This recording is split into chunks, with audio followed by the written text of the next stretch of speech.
আমি ওয়াজ করলাম, করে যেমনি বেরিয়ে রাস্তার উপরে গেলাম, একজনের লোক ছুটে যেয়ে বললে, হজরত আমার বিবির সঙ্গে আমার ঝগড়া, আমি ওপরতলায় শুই, সে নিচে তলায়, আমার ঘুম আসছে না, কি করব।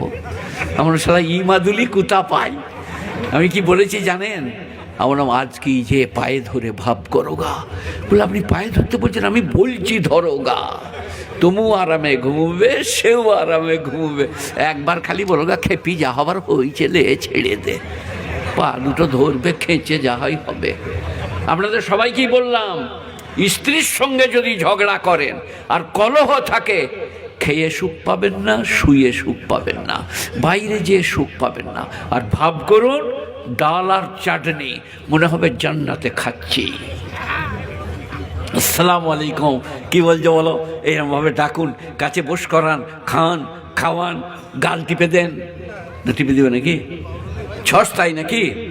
হ্যাঁ দীপালি, ঠোঁট দুটো দিলে টেনে, কি পেলেন?